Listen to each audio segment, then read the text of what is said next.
All right, away we go. Welcome, everybody. It is Wednesday, February 26th of 2025, and this is the Profitable Real Estate Agent Plan. So let me just make sure that you all are seeing my the correct plan here. So let's get there. In the Zoom, you should be seeing the Profitable Agent Plan outline.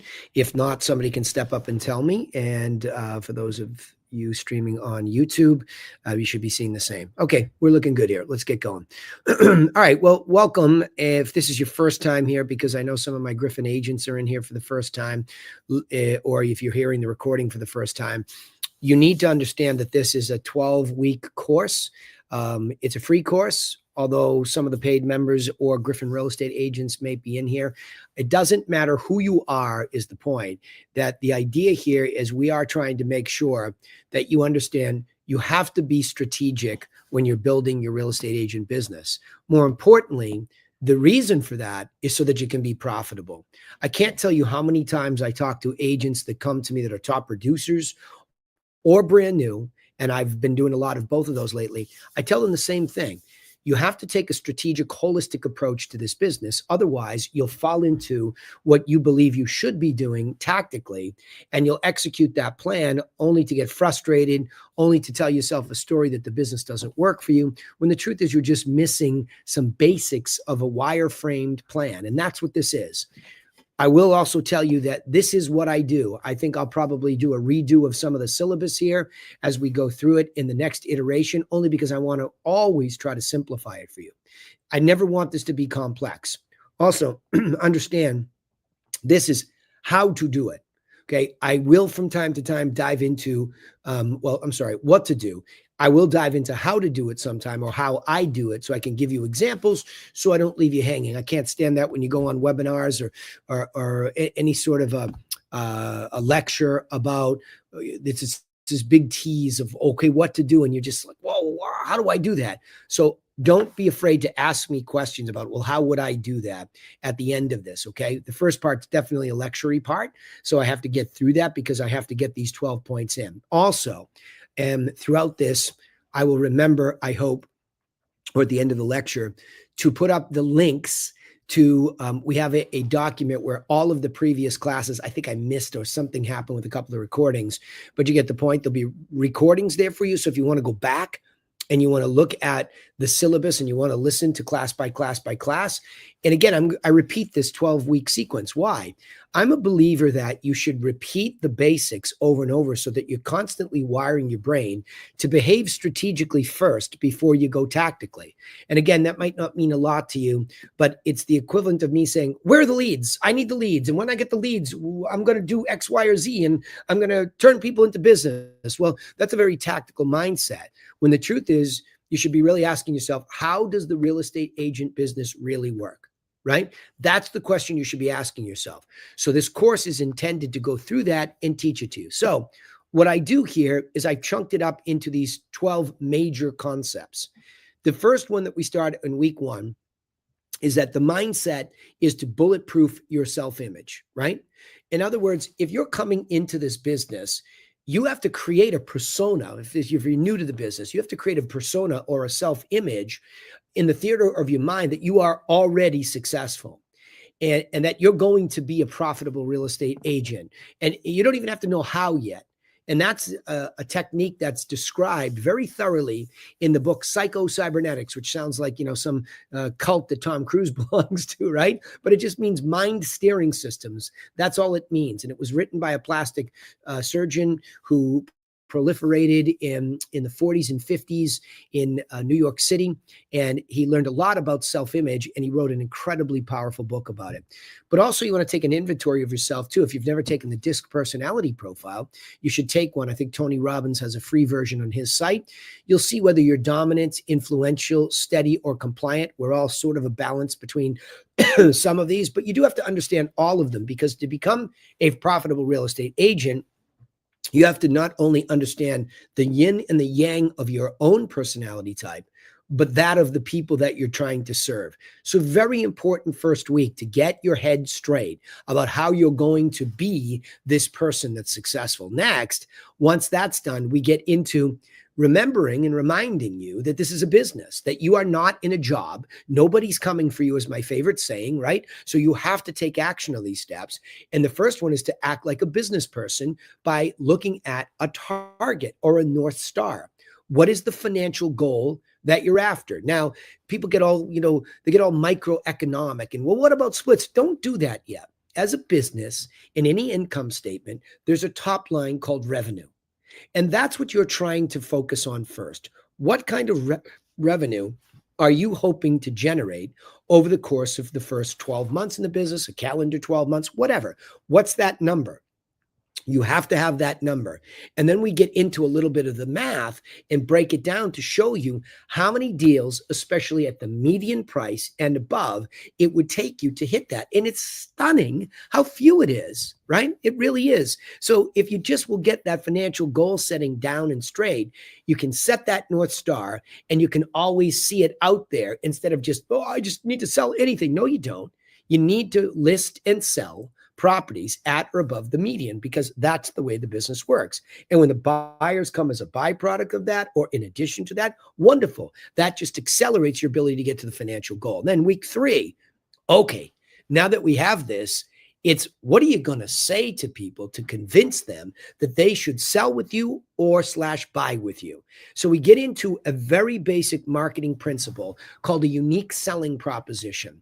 This is a term that proliferated also in the 40s, ironically, also in New York, by a guy by the name of Rosser Reeves at a company, Ted Bates and Company, a big marketing firm down in New York City, who is famous for a lot of great advertising of the day. And he really coins that term, or at least puts it forward, unique selling proposition. And I just had an interview with an agent here today, and she's a very savvy businesswoman from, another business, the IT industry, and she's a professor. And she asked me those questions about, well, what's the differentiation, right? And I said, wonderful. I'm glad you asked. So in week 3, we really get into it. And that is one of those weeks where if you go back and watch a recording on any week 3, I don't know if you can see this on the small screen, but I actually show people physically an information product that we developed and we teach you how to develop and turn that into the beginning of an entire unique selling proposition way of doing business, which takes us out of the way that everybody's competing and puts us in our own lane. It becomes very important that you understand that. That's week 3. Now, who is the target audience? Again, another marketing principle that's a very core and fundamental principle. Your avatar, right? It's not the blue person in the film.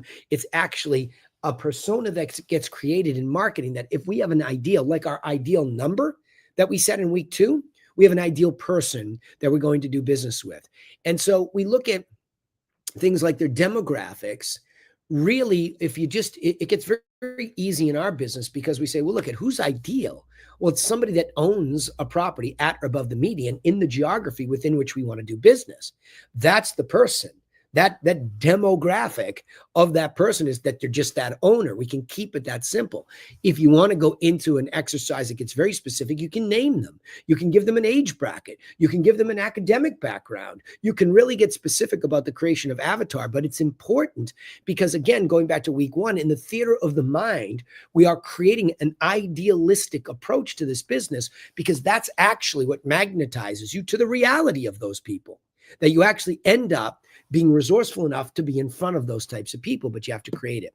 Now, I know that natural tendency to say, but what about the leads? And everybody's talking about leads. I understand that. But if we don't go through all of those things first, we can't identify the right kind of seller lead, especially that's hiding in plain sight. So Deirdre, who was in the office today, her mother was 30 years in the business. And so she'd been around it and she'd been intrigued by it. And so we got into this part of the conversation. And I said, well, you're not going to believe it, but they're hiding in plain sight. They're hiding right in the MLS, and they're called expired and canceled. And they're there. There are people that had an intention to sell and for whatever reason did not sell. And then there are others that are obvious. When somebody passes away and there's no will, you can identify somebody who is a administrator of an estate, and you can approach them. For sale by owners, referrals from professionals, right? I'm not going to talk about referrals necessarily from past clients, because that's just the delicious part that we'll talk about next week, that when you create a happy past client, they're likely to repeat and refer. I'm talking about professional referrals and buyer leads. They walk through an open house door every single weekend. And I can't believe that more people can't wait to do an open house. I did 5 of them last weekend. I'm going to do 5 of them this weekend. I can't wait to be in there to see these leads hiding in my face, right? So leads are not the scarce thing that you think they are. You just don't know where to look.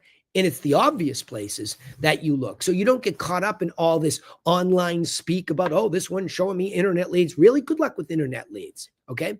Most of them aren't leads. They're internet inquiries that are whimsical, because people love real estate and they end up getting caught up in some web that's lead capture, and they don't have the least interest in doing anything. And that's why we talked about avatar. The avatar has to have a real reason why. I'm sorry, I skipped over that too, right? So it's not just the demographics, it's the psychographics. They have a why they want to sell, and it's real, not something you make them feel, that they feel. And then a motivation level at a 9 to 10 and a 1 to 10 scale within a short period of time, right? And that's why I'm saying, just because somebody's expired, they still have to have a real why. They still have to have a high motivation with all of these people. Buyer walks through the door at an open house, same thing. Why are you buying? How motivated are you? Well, great. If this house doesn't work, I've got a buyer package of information I'd love to give you. It's got pictures and details of properties that's still sold in this price range, so you as a buyer can see what the money's buying, plus 5 other properties like this one that are for sale. A 1-page statistical market update to show you the exact direction of current market pricing. And as a bonus, a copy of my buyer plan. Now you start to see it coming together. Now you start to see you acting as this professional, waiting inside this open house with your unique selling proposition, and the leads coming to you, and you're ready. You are ready. It's not like, oh, what do I say? No. If you've been through this course, you should be ready, because we want you to be able to do business today, not someday. And that's what we teach here, right? Then we get into some of the marketing stuff that's beyond this, okay? So once we get that, to the point where we have to organize our core content, and the reason I bring it up, on the unique selling proposition, this is probably one of those pieces I'm going to move around in the system a little bit, because really, this really belongs more so right near any sort of a unique selling proposition development, because in here is core content. People get so caught up in social media, acting as if that's a straight line to a seller lead or a buyer lead. I've already just given you in a quick review of the course where those expireds are straight line people, meaning you can go right to them. Probates when somebody's died, open houses when they come to you. Those are straight lines to try to qualify them and see if this content, this physical content package, is what they should be getting, right? So now, in this case, we have to stop all of this delusion on the tail of lead generation that you're going to somehow become a social marketing maven who's going to get that type of a lead quickly off of social media. It just doesn't happen that way. It doesn't mean that you can't get some leads from social media. It doesn't mean that it couldn't proliferate your exposure and your vetting. But if you don't learn how to go straight to people and talk to them on the phone or talk to them face to face and try to turn them from a lead into a prospect by making this offer and having it land with somebody who has that timing, you're nowhere. So that whole concept of buyer and seller tips that come out of the buyer and seller course that we wrote, the 1-page statistical market update, and then getting into the pictures and details of properties just listed, just sold, that's all media content that then goes and gets pushed out. In fact, every Wednesday before this call at 4:00 EDT, I own the website company the website's built on, and our members in there will come in and we'll write a blog article in seconds, literally, with ChatGPT about something we want to know about and we want our audience to know about. Boom, it's over. At the end of every month, the piece of content for the market update, I have a team of 2 people. One's the statistician, one's the marketer. Boom. By the second of the month, it's in our inbox, right? So that we can then share that out through social. So between just listed, just solds, market updates, buyer and seller tips, we have enough content. We don't need to be creative. If we want to put a little sizzle on the steak and we're doing a walkthrough on a just listed property and we want to mic it up, sure, we can do that kind of stuff. Or you want to just do it on Insta and you want to do a quick and dirty, like under 60 seconds, sure. But it all births itself from core content, right? Now, once you understand all that, you have to take the action to pick up the phone or door knock. I have a lot of people in Canada that don't have access to telephone numbers because they have such a socialistic approach to protecting people that you can't get lists, right? So whether it's talking to people at their door or prospecting on the phone, we have the unique selling proposition, but now we need the language. In week 7, we get extremely specific, line by line. And we use laws of influence in a benevolent way, not a malicious or trickster kind of way. It's very straightforward, using the law of reciprocity, giving away our best what to do information for free in that script, influencing them to at least listen to us and allow us to help them, right? Week 8, you will create prospects that way. So the act of knowing all of this, having a unique selling proposition, saying the words, getting this stuff to those people, beginning to convert them to your prospect. That's all they become. That means they have a why, they have a motivation, and they're interested in you and your information. That's a prospect. But now, this is where this business falls apart so often. We create these great prospects, but because they're not ready to go within the next 30 days, we put them there and they rot in a CRM and we forget them. Or worse, somebody else comes along, pays attention better, and steals them. So week 8, we talked about how to go through a follow-up process after you've given the initial information or content, how to follow up and keep adding to that content, not calling up and saying, are you ready yet? Are you ready yet? Are you ready yet? We talk about how to continuously provide pertinent information to those people to protect the relationship so they appreciate the constant gift of information that is empowering. We talked about that heavily in week 8 because it's a very fundamental call for this approach, right? And then last week, we got into a little bit of the seller care, how we really go through all this. In fact, today, Laura and I, or this week, we've had 2 30-day, well, one's much longer than that, but we had 2 price reduction conversations, and we'll have another one tomorrow. So this week, we're caring for our sellers by giving them the review and saying the price just isn't there yet to solicit an offer, right? Another one, we've had 5 offers on, and we're like, okay, listen, if you're trying to squeeze this last $100,000, you got to give us a price reduction. And he did. Right? And that's all part of being very authoritative and direct, but very methodical and well planned out. See, we don't just give this information in the beginning. It's what we follow all the way through while we're taking care of these clients. And that leads us to tonight to talk about the buyers. And the buyers have become a hot topic here because there's a couple of things I'll really lean in on today. What I taught Annabelle on how to take care of a buyer and protect that, because it's very different from a seller, right? When you sign a seller, you sign a seller. But even sometimes when you sign a buyer to buyer client contracts, if you want to go that far with it versus just winning the relationship, they still will walk away and cheat on you, right? If you don't do the right things. So we'll get into that tonight, all right?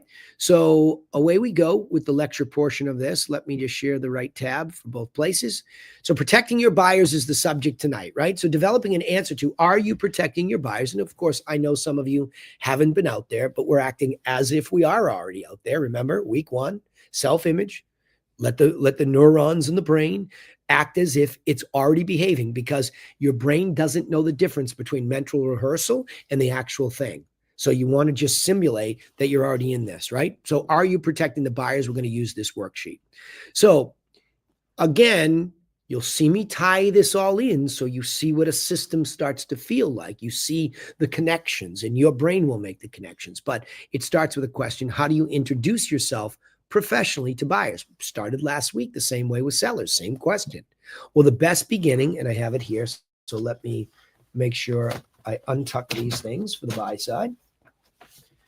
And so the best beginning to relationship with a buyer is to give away your best what to do information for free. So Here's how I go from what to do to how to do it, right? So if you were to look at this information package, again, anytime I hold up a package like this, I want you to hear the words information marketing package, right? This is an information marketing product. That's what this is. It's a product. It's physical. There's no price tag to it in this case because we're using the law of reciprocity to give the gift away for free. So that's what this is. It's like any product. It's in a package. For us, we use a very plain looking envelope.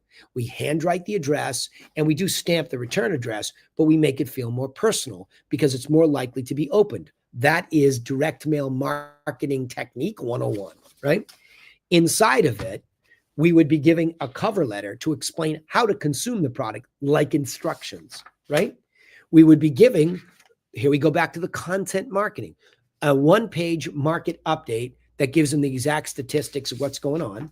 And we would also give them pictures and details straight from MLS, just like realtors, of properties that sold around them, and including for buyers. When we get into buyers tonight, we'll talk about giving them that kind of information. And then, of course, the buyer plan. So that's connecting the conversation about unique selling proposition and how you begin. So I want you to understand I'm extremely intentional in this question. And the answer, the best beginning, is by giving this package to this person for free. Okay. Now, what are the benefits to the buyers? Because that's really how you start to understand why an approach like this, being different like this, actually benefits them. So you get connected to it. So you know how you're competing, not just doing what I'm asking you to do, or as my mother would say, do what you are told, right? Yes, I can certainly teach you that way and you can protect yourself, but you have to know the benefits to these people, right?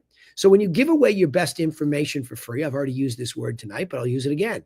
Empower the buyer, and you open up a competitionless lane. This is a key point, okay? So the benefit to you is a competitionless lane. The benefit to them is empowerment. When somebody like you takes the right information, puts it in the right order, and productizes it for easy consumption so that that person can at a 5th grade level understand what this means to them. And Deirdre, who I was interviewing today, she really got this. She goes, oh, so they start to interpret it themselves first. I'm like, yes, exactly. But then they get stuck or they want more. Hello, that's when they need us, right? So it's this beautiful, delicious segue, but it's a law of reciprocity activity. If I give you some information in a form of a product and it begins to be well received by you and you get it, then it's likely that some of you prospects will want to hear more from me and you'll want my insights about what this means for you, henceforth the listing presentation, right? So you can see where this is going because I'm the only one empowering them with a free information product, okay? Now, some of you might say, well, everybody sends us. No, they do not. What people send is maybe they have some pictures and details of properties. They'll call them comparables. They'll send them. Nothing's comparable until a pro goes in there and looks at it. And you are a pro. You're the one that has this information. You're the one that can say, okay, well, they have this, you don't have that, just like an appraiser does. We can make adjustments in our conversation qualitatively. And then what we teach you how to, all you Griffin agents, you have to make sure you learn how to do a technical analysis, we call it, where we take those solds and we do a little ratio analysis and it tells a beautiful quantitative story that really guides us. So all of this is going to be there empowering them. And it's taking you out of this big pile of agents saying the same thing. Oh, my company has this, and we have international buyers, and we have the best website. We're number one. I've never seen so many number ones like in the same category. Everybody's number one at something, right? And it says nothing to empower that consumer. What it does is it brags. It's braggadocious, and it may or may not even be accurate and true. And I can tell you one of my biggest competitors from a luxury standpoint, from a brand standpoint, is Sotheby's. And I coach people from Sotheby's too. Doug Winters down in Hilton Head. I'm telling you, their line about international buyers is so disgustingly not true. And so many good agents just say it, and it's just not true. They do not have a long proprietary list of, buyers from overseas. That's the art side of Sotheby's. That's not the local, hyper-local real estate business. So those are the types of things that people are saying, and you don't want to get caught into it because, by the way, you will lose that. If you try to go up brand for brand, Sotheby's will slap you outside the door, right? So you don't want to do that. You also don't want to go up against somebody who has a long resume because you're not going to win that either. So what am I going to do teaching a bunch of you that are brand new? I'm going to say, well, someday you maybe after some hustle. No, I'm going to say we need a different way. That's what I'm going to say. We're not going to say that stuff. What we're going to say is, yeah, I can't speak for Danny and his long resume. I can't speak for that nice brand that Sotheby's is. But what I can do is I can speak to the information that I believe will empower you to make an informed decision when you sell or buy a property. In this case, it's buy tonight, right? That's competitionless. People are not doing it this way. And I know that. I've been in this for 25 years. I've coached it for 20. I have never seen anybody take this approach and own it wholeheartedly. I'm not saying that people don't give away some information, but they do it in bits and pieces. They still don't understand the value of an information product like this. Sure, we're all talking about the same kind of stuff, but when you organize it, it takes on a different life of its own, right? So that's how you can be competitionless. It doesn't mean in a competition's lane. It doesn't mean the competition is gone, okay? Don't be naive. Competition is always there. But it just puts you in a way to compete differently, to say, hold on, don't lump me with everybody else. All I'm asking is if you have a real reason why you still want to buy and you have a motivation, let me give you some free information that's in the right order that will help you get the best property at the best price. May I do that? It's a very hard thing to say no to when there's no attachment. When you own that as a true altruistic positioning where you're giving away your best what to do information for free and what?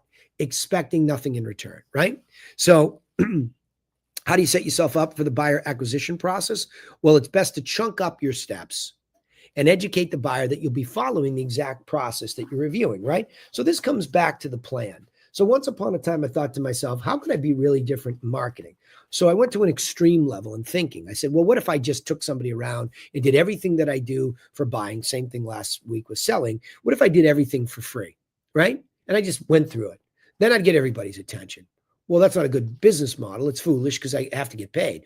Okay, so what if I just sat and I wrote universally the 6 steps that it takes to buy a property at the best price in any circumstance, right?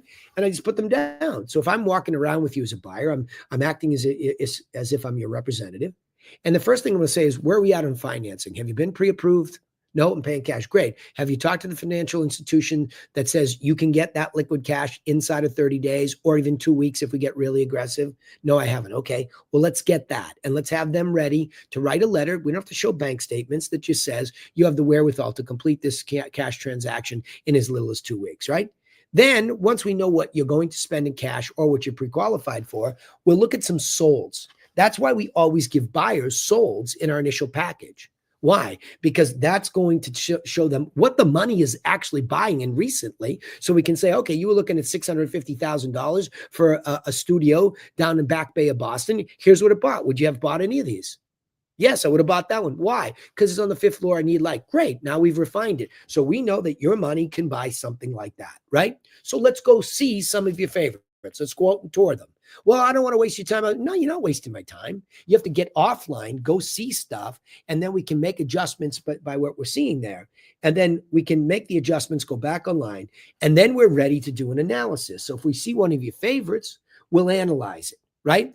And we'll do a mock negotiation. We'll show you what that property's worth. And it might be underpriced, where I might tell you, not only are you going to pay full price, you're going to go over, but I'll provide the analysis for that. So in the negotiation, we're very quantitatively driven. And then in closing, we have to make sure that all of this is orchestrated and we don't miss critical dates and deadlines. Well, that's what it means to chunk something up. And so if I just showed you this and I told you that's the way that I would behave with you, then I would say, and I'm not going to deviate from this plan. I'm making you a brand promise, my avatar buyer, that I'm going to take you through this very process so that all along the way you feel empowered. I didn't give you just a booklet so you could read it and empower yourself. I'm actually saying, sure, you can read it in detail, but I'm also revealing to you, this is my discipline. This is what I'm going to do. And so I will review it with you along the way. Okay, so we've gone out and seen some of your favorites. Pick the one you like the best. Okay, good. All right, the next 24 hours, I'm going to do an analysis and I'm going to show it to you. I'm going to show you how I think they priced that. I think this one is overpriced. So when you see this analysis, let's see if that comes in. Okay, see the analysis the next day. Here's what happened. That's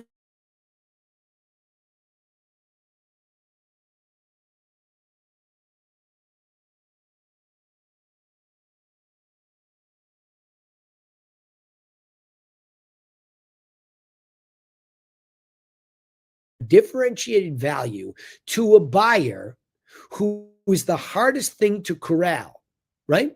It's the hardest thing to corral. So there's nothing better than giving away a lot of free information to a buyer, because that's a massive differentiation from other people trying to take buyers off the street, right? Meaning off of an open house. Everybody's trying to take, oh, you work with somebody, I can set you up in MLS. It's the same thing every time. It's like you hit the top of the bobblehead and it just like the same words come out, right? So it's so easy to do this way and really own that you are just, you're in a spot where you're really not beholden to winning this. They'll either be magnetized to you or they won't, right? So how detailed and organized is your onboarding process once you have them? Well, establishing a transparent checklisted process for onboarding a buyer and including them in the process is critical, because people will support what they help create. So once they said, hey, listen, I would really want your help. Great. Now here's what happens next. Laura's going to call you. She's going to refine this criteria. She's going to put it into MLS, but I'm also going to act as if I am the buyer. So I know you're busy. You and your husband, you're both working. I'm thinking about a real buyer, right? They were very busy professionals. And I know I could tell they were trying to have a baby. I could just tell, because that's what I think they were looking, right? And so I said, but Katie, I'm also going to act as if I'm the buyer. So Laura's going to tell me there's a hot one at so-and-so, in South Boston, in Charlestown, in Dorchester, and I'm going to go drive by it. And I'm going to give you a quick snapshot. I'm going to tell you what I think. And if it's a good one, I'm going to jump up and down and I'm going to tell you, come do this. So that's what it means to really be, once they onboard, to define those expectations. And where I'm underlining and highlighting what I'm about to say here is what I taught all of my agents, but most recently Annabelle, who's been with us for a while. Annabelle executes this plan extremely well at her young age, right? And so she goes into open houses, and so do the Ellis twins, by the way, now. So like they're all three of them are all executing this deliciously well. They go in, they pay the dues. There are a lot of days when you do open houses and nothing happens. They pay the dues. And the Ellis twins got a direct buyer. We got beaten up a little bit, but we still got paid on the buy side. And now they have their own listing in Boston, right? So they're paying the dues to do this. But what I told Annabelle in particular is, you just did an open house. You picked up a $2 million buyer who didn't want to buy that house because it's too much, it's out of their price range. And now you're giving them information. Don't you dare get caught up in behaving like anybody could, which is you've got them in MLS and now it's reaction.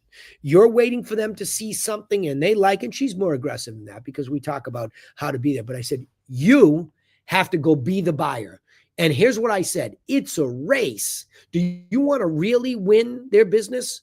Then you have to demonstrate to them nobody will outwork you to find that deal. So every time a property comes on, it's like the hot sheet mentality. You have all the same properties in your inbox in the morning. And the minute you see something that meets their criteria, go book a showing. Go book a showing, right? And if they can come on live with a screen share tour with you, great. If they can't, take videos and tell them, say, I went to this one for you and this is what happened.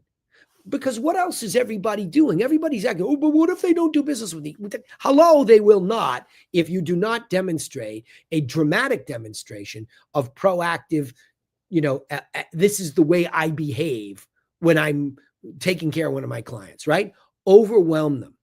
So how do you define caring for the buyer? Well, like I said, it's crucial to maintain your authority over the process and not be afraid of telling the buyer what must happen to purchase the right property at the best price, especially when it comes to negotiating price and terms. But I've already set you up for success with this. By starting with a plan for free in the beginning. Because what do I keep saying? This is your plan too. So if you go through a dry run with people and you show them, you don't even have to, like, what does authority mean? Does that mean like you're barking at them? No, it just means like you've taken over the process. You're not asking permission to go preview a home. You're not asking permission to go do an analysis. You're not doing any of that, right? You're going in there and you're doing it. You say, listen, so we saw this property. I did an analysis on it. I went to the property. I did an analysis. Here's a dry run of what something like this would look like. So when we get closer to seeing yours, this is what we'll do. So you act as if, go all the way back to week 1.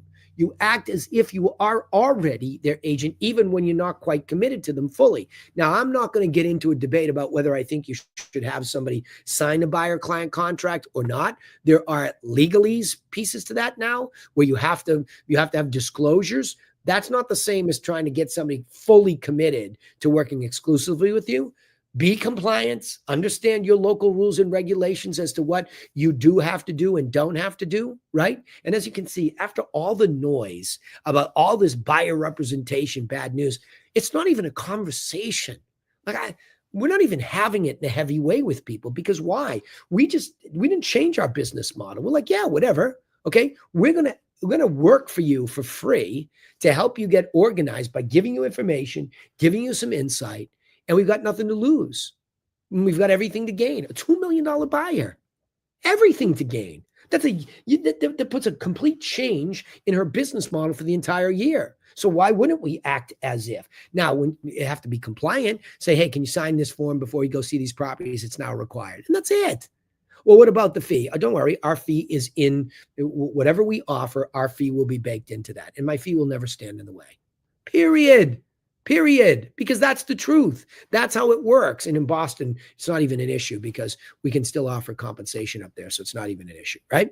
So how detailed and organized is your closing process? Establishing a transparent checklisted process for closing a buy-side transaction, including the seller in that process, is critical because happy buyers are likely to repeat and refer. So going through this whole thing is trying to get us to, those final weeks where we're talking about past clients, right? And so, this gets you to the closing process, and then we have to take them through that. The closing process is a whole beast in and of itself. So we'll talk about that next week, but that's how this rolls, right?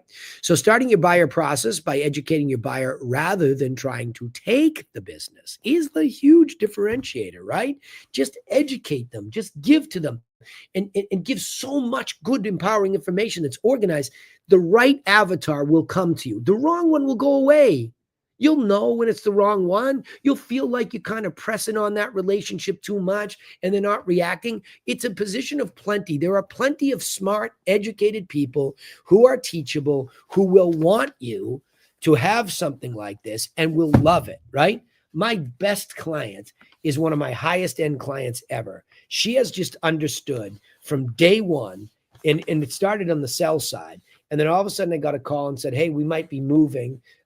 It's a crazy story. She has a property that has an oil spill under it from the neighbor. We have taken care of her and babysat that situation for free. Free property management, free time, free upgrades since April of 23. Hear me say this now. Me going in and out of the house, Kathy following us giving updated analysis of what's happening in the market, right? We've even shot drone footage already to try to pre-market the place when it's ready. Nearly 24 months later, I get a call that says, hey, because she went from a 3 million to a 3.6, moved in there, called me up and said, I think we're moving to Spain. Okay. So we want to sell this other one too. So I went from 3 to 3.6 staring at me. Hey, we're not moving to Spain. But I did walk around the corner and I saw a brand new construction going on. And there's a penthouse with an elevator and 2 parking spaces. We want to see it ASAP. Needless to say, we're under agreement of $5 million. We're listed at 3.95 and we have a 3 million. But if you didn't hear me say all of the stuff that I did for free. So when I teach this to you, I walk the walk with my team.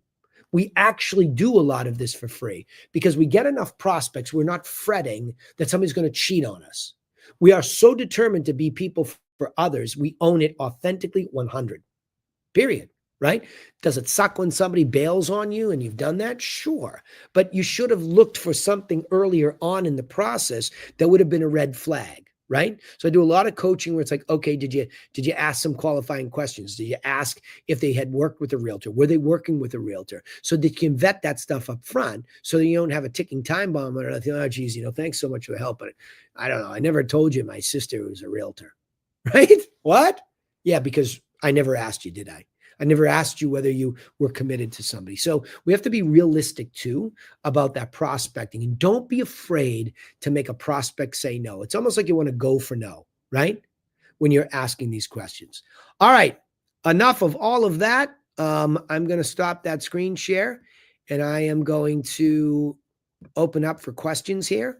So you can ask me questions on these calls about anything, but in particular, this level here too. Kathy Dillon, your face just popped right up in the middle of my screen. Look at you, there you are. That's a good headshot. I like that headshot. How are you? Anything you want to weigh in on this? Because you, my dear, are the one that pursued with me. You and I as a team, Carla, since 23, right? Pretty good. Pretty good. Yeah,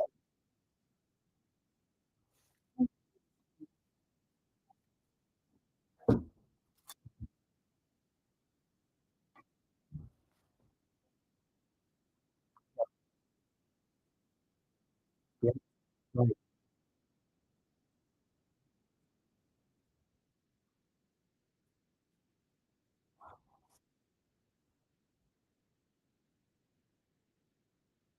Yeah,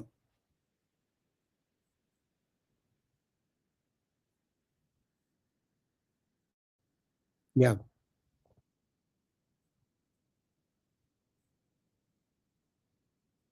yeah.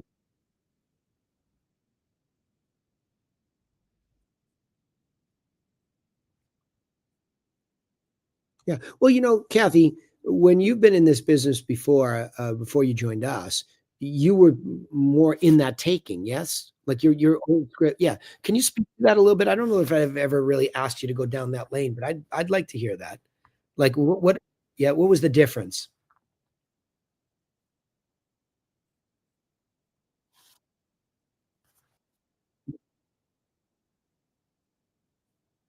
Yeah.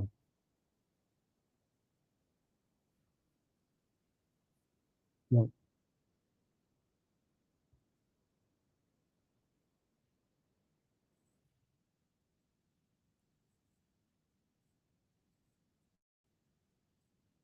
Yeah. Yeah. Yeah, yeah, it does, and it's not always easy, right? I mean, tell them. I mean, everybody wants to go from zero to hero. Like I said to my daughter, you want to go from zero to Pulitzer Prize, pay the dues, right?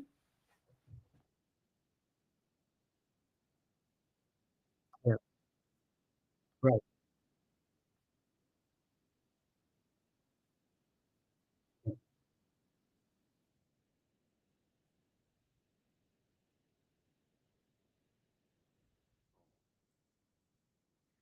Okay, let's tie for them too, because I see Diana. Hello, Diana. Great to see you here. Lorraine, good to see you here. So a couple of our Melanie, of course, but a couple of the newer people. So I think speak to Avatar too. That's something that you've probably learned over time, and what that is. And Pamela's learning it now too. So speak to Avatar. Yeah, and the position of scarcity versus plenty. Talk to that a little bit.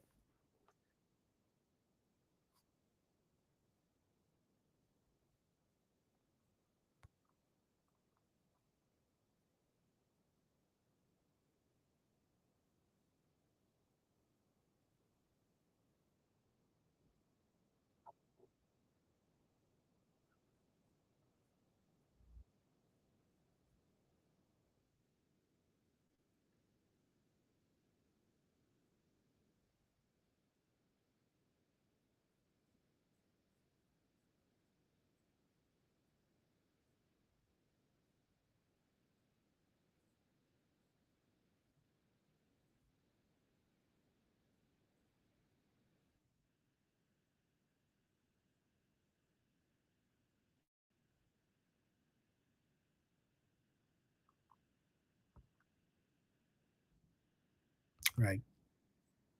And it's early on. It's hard.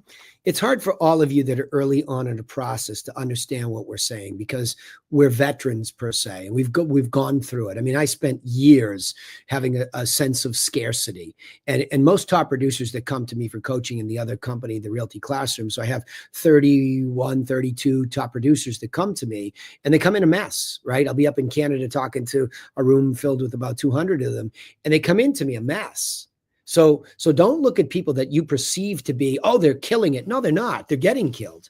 I mean, I've coached people that do $5 million with a big machine of people, and I find holes in the boat. I found one for $216,000 of lost revenue because of a bad decision on not knowing how to properly present value in listing presentations, and ended up offering more money to the co-broke side than their own company. Head exploded right off my shoulders, right?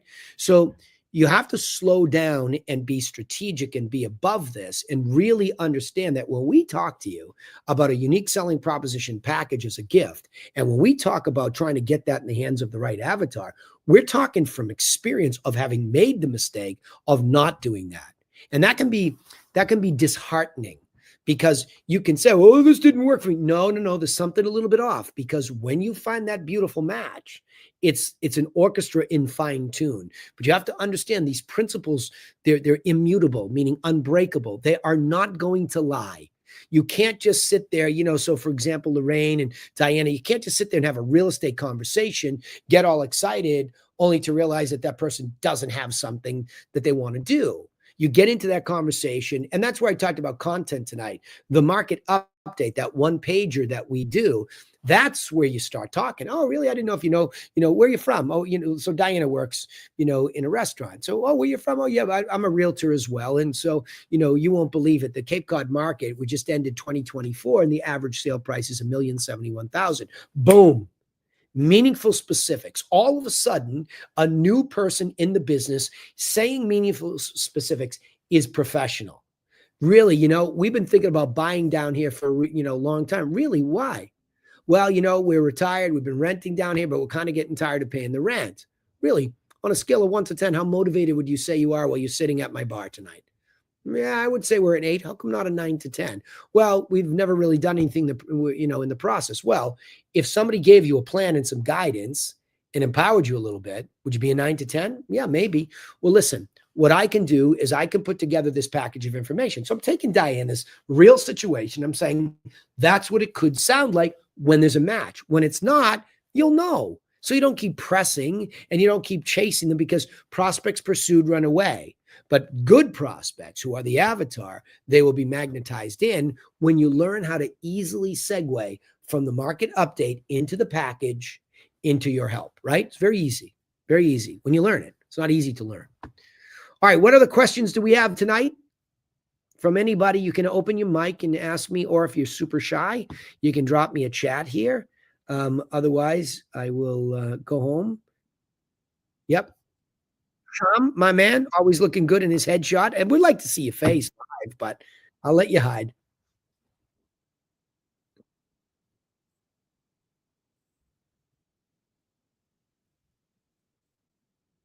Yes.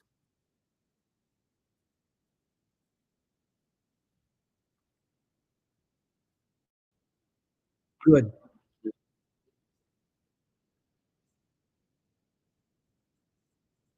Yes.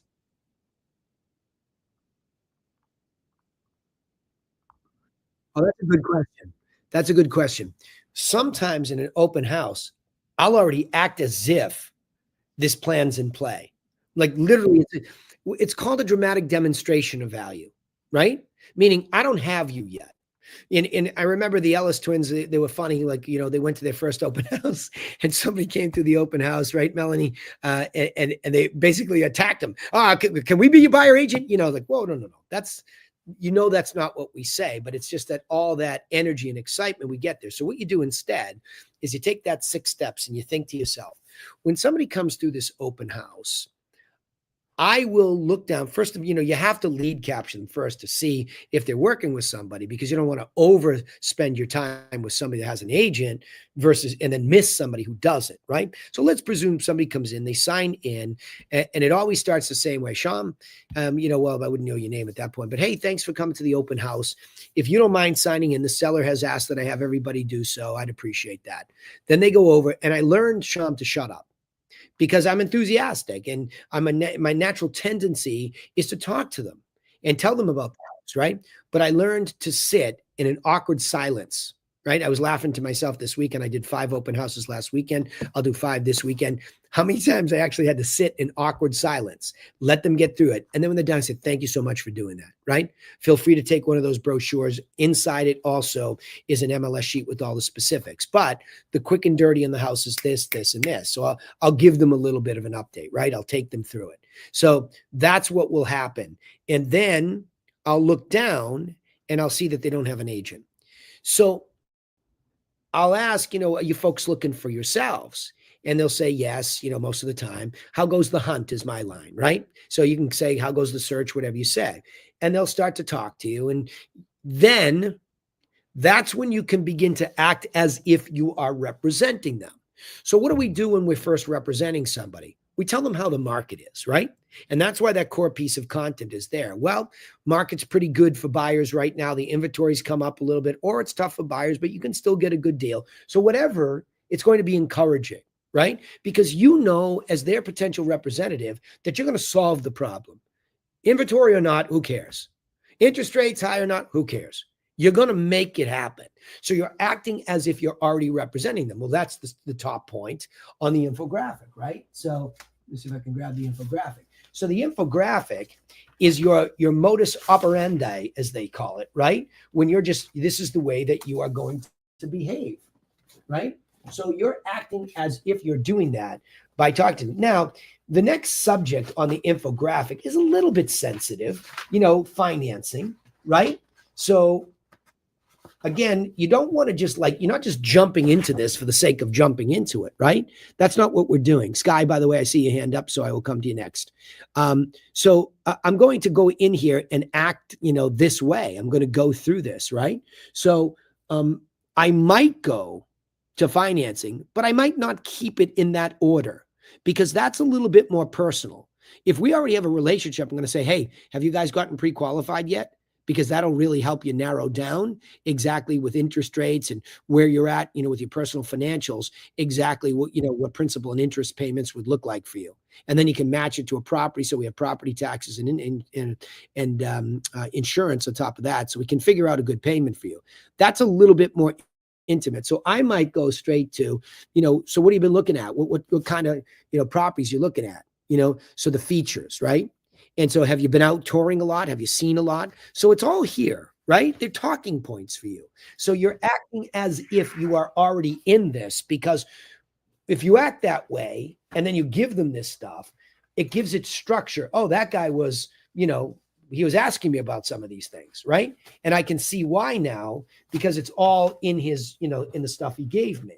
Now, if I like what's happening, now Kathy's already talked about this.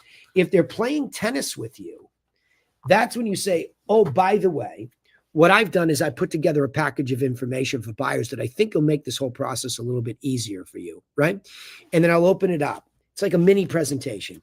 Inside this is and you go to what they really want first. There are, and I would have it in a better order. I'm just monkeying it around with you guys. There are pictures and details of properties that sold in this price range, right? There's a map in there so you guys can see where they are. Pictures, details, all that stuff. Now, this is a gift I'm telling the buyers they have. In addition to that, I have a one-page statistical market update that gives you all the specifics. I know I mentioned what the average price was, but there's plenty of other statistics in here that will help you gauge exactly where the market's at. And then in here, there's a full articulated copy of the buyer plan that I, Sham, customize for my clients, right? That's what you have, meaning you.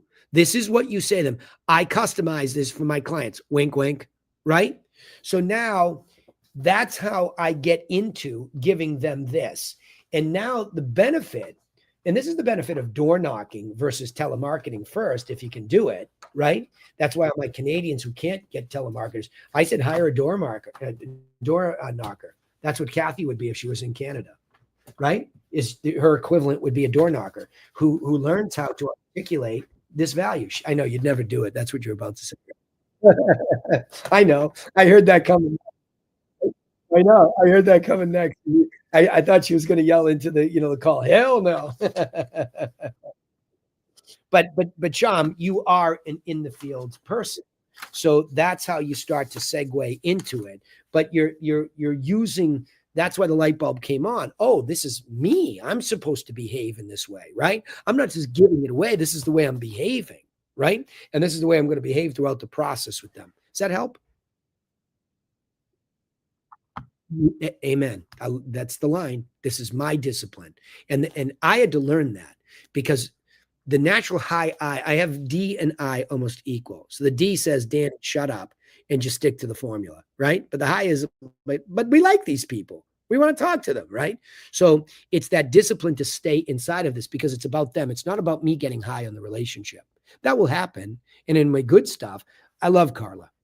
So does Kathy, and Kathy's never met her, but I have. And I've been in there with their little boys, and I love them. The mother's great. Steve Concannon, who bought a property from me. And he actually had an agent, but I basically did the sale in 3 showings, never mentioned an agent. The agent called me in a panic. I said, don't worry about it. Let me just talk to him. I said, is this your person? He says, yeah, I suppose.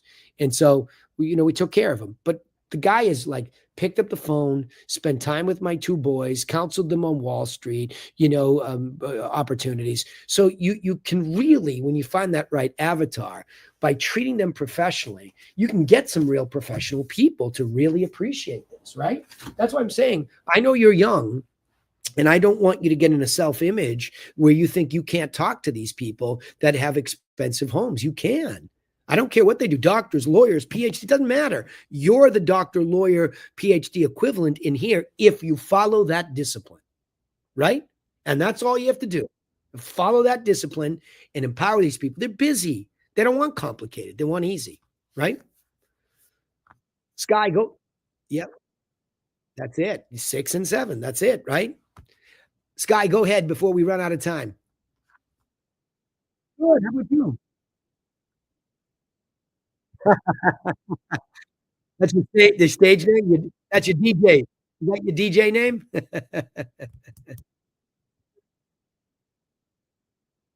Gotcha. Oh, good. Oh, good, man. Yeah. Oh, good. Good to have you. How can we help?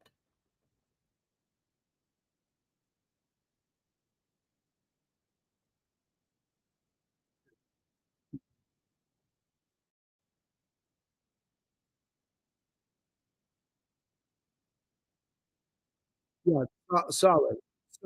Solid or a stripe. Solid color with a stripe.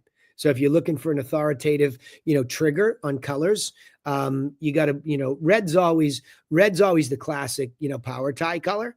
I have a nice red tie with stripes, although I have completely changed my persona. I don't wear jackets and ties anymore, but I love it if you want to do that. So I would say solid with maybe a light pattern color is the easiest one because then you don't have to go out and try to mixing match with stuff. So I would say blue or red, right?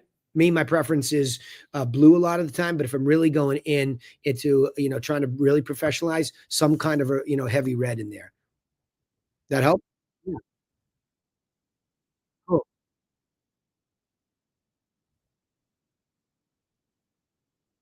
Yes.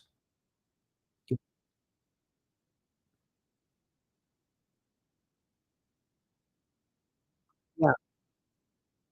Yeah. I'll tell you how I started, and I wasn't quite as young as you. I'd already been in other businesses before that. How old are you? Let's get the age. Yeah. Okay. So you have Melanie is in here. She's 25 with her twin sister, 25, 26. Annabelle, 26. So she's 26. And they've already sold their first one and listed their first one. And not cheap, right? How much is the one up in Rosendale? Mel?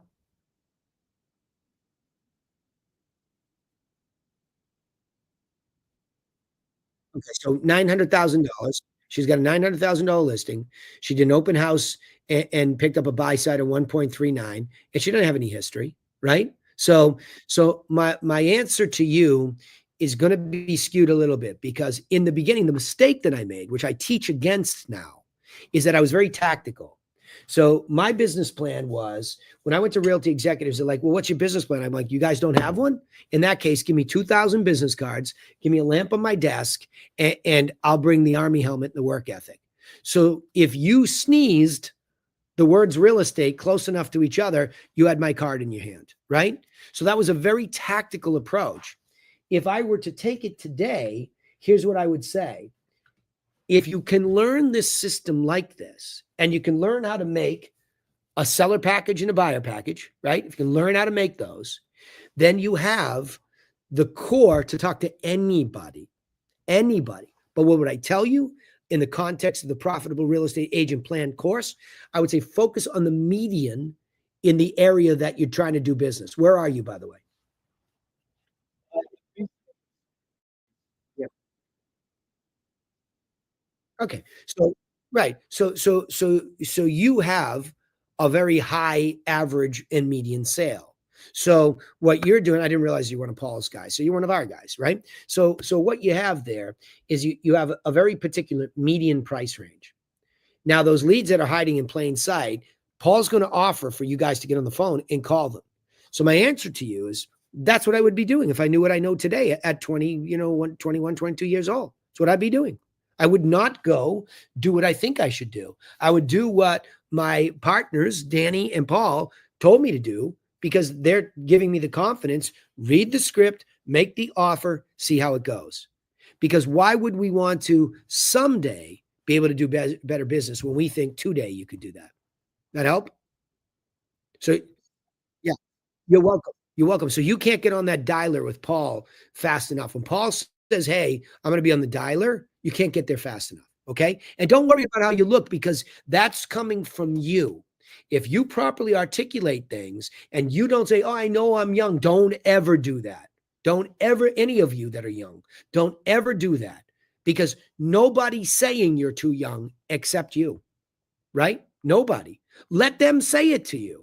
Well, see, geez, you're really young. Yeah, but my partner, Paul and Danny, they're old men and they're my partners. And I went with them because they have a system and this is the system. So all I'm here to do is give you an intelligent description of what the system is and empower you. See what happens, right? Just don't ever be your own saboteur. All of you, Diana, you, Sham, and Sham's already, into it now. And so he's learning and you can see how tonight, a light bulb goes off. Oh, this is my discipline. Yes. And it's your discipline for anybody. Annabelle started when she was 17, 18 years old, and she's done multiple deals over $1 million. So same advice I gave you, I've given her. She's monetized. The Ellis twins are already beginning to monetize, right? And it's either median or above or close to it, right? So yeah, just have the confidence that if you execute the plan and stay disciplined, if you wing it, your youth will be an obvious detriment, right? That if you weren't here with us and didn't have a plan, then it becomes an issue. With a plan, it becomes far less of an issue, right? Cool. Good. Thanks for jumping on. You bet you. Good to have you too. All right, all. Listen, I've gone OT here, so I don't like to do that to you. So appreciate everybody being here live. We got a couple more weeks. Although I have to check my schedule because I am speaking in Canada on the 6th. So I might have to skip a week, but everybody will be notified before that, and then we'll be back at it. Okay. All right, everybody. Have a good night. Thanks for being here. Kathy, that was very articulate tonight. I loved it. Beautiful. Bravo. Yep. Yep, for sure. Definitely. Ladies, thanks for coming in here. We'll get you questions answered in private too whenever you need us. Okay. All right. Bye. Oh, beautiful. Bravo. Yeah, let me know if we'll do some follow-up with them afterwards, okay? Thanks. Bye, everybody. Bye.